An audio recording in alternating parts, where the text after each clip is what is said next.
Hi, I'm Amy, aka Warpfiend, and welcome to Bleeding Tree Gaming. In this video, I'm going to show you how to paint the fur on this fantasy white tiger. This is Malekith from the Crisis Protocol Marvel range. I had a great time painting this up, so let's see how I did it.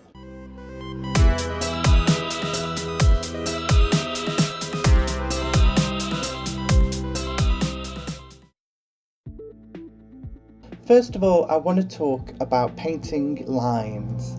Now, first off, the most important part is to get your paint nice and runny. Remember to always wick off any excess. Now see how I practice these lines. The first line is very thin.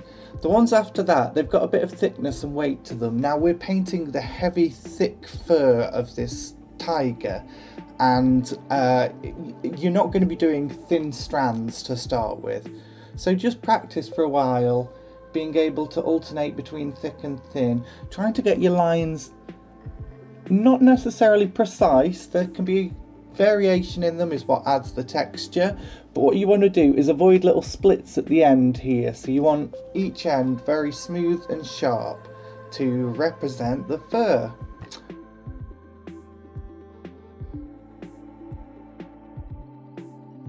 With that said, let's take a look at the model. These are the paints I use.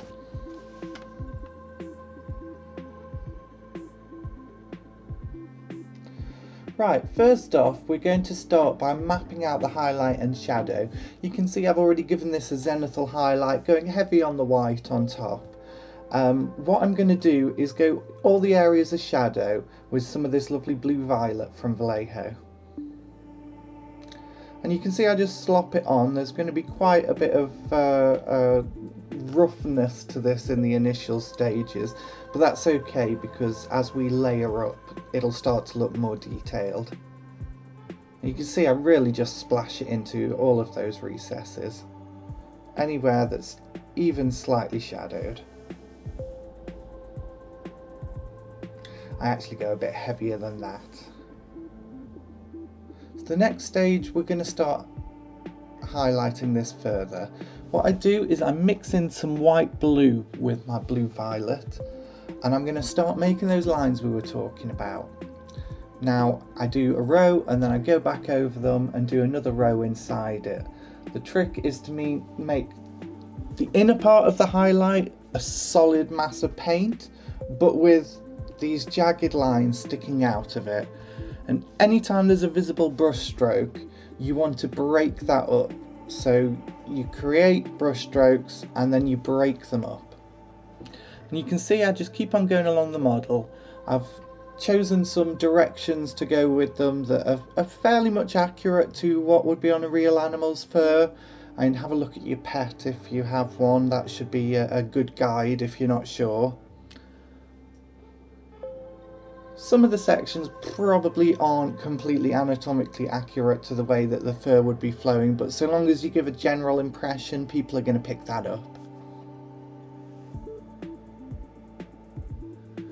Now that's done, I'm going to come in with some pure white blue and I'm going to do the same thing. I'm a bit more careful about it. I want to cover less area, but I still want to cover a lot. Remember, this is a white tiger, so we want white to be the dominant colour, but we also want plenty of that lovely kind of jagged edges.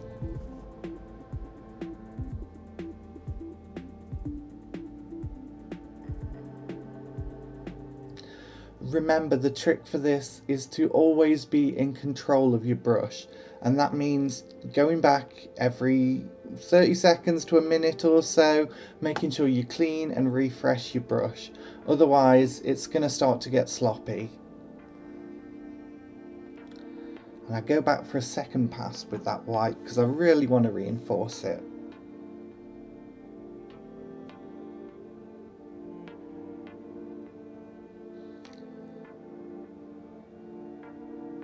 This is your time to make sure you've picked out all of those details.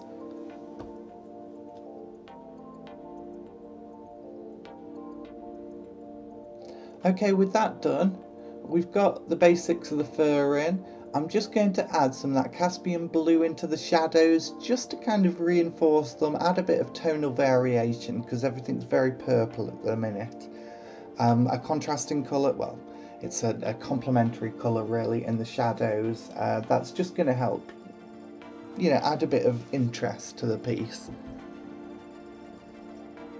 Some areas I'm just kind of dropping it into. There we go, so we've got most of the fur done. Let's have a look at a photo of a white tiger now. You can see the front leg that we're looking at has some very thin vertical stripes. So I'm going to copy those. But in other areas you can see around the face there's kind of the radial pattern that breaks up around the forehead, and the hind quarter the stripes get thicker as they go back with more of these like eye shapes in. So I'm going to start sketching in just loosely some similar shapes to what I've just seen. It doesn't have to be exactly the same, I'm not copying, I'm just trying to get the general feel of it with these. And these lines, I'm trying to get them as smooth as possible. They don't need to be as thin as possible. If you can get them quite thin, that's good, but other lines might be thicker.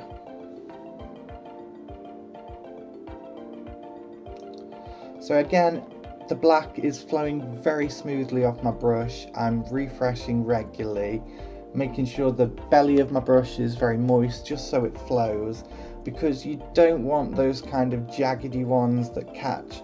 You can see I've just done it here. It catches and it splits up the line. So just go back in and neaten that out wherever you can.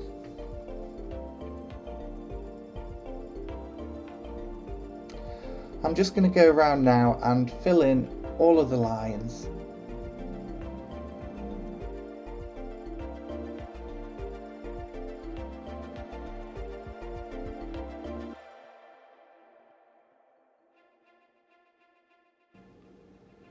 Now we've got that, the next thing is to break up these lines. After all, these are lines in fur, not just ones that have been painted on like this.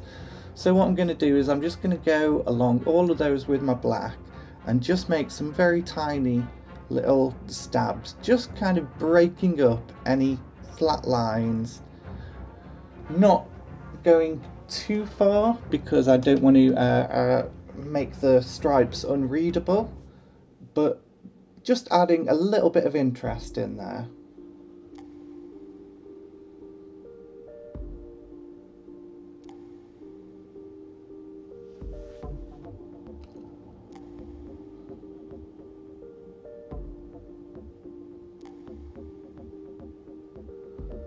And there we go, you can see that's looking a bit more natural. We're just going to tie it back in with that mix we had of the white blue and the blue violet.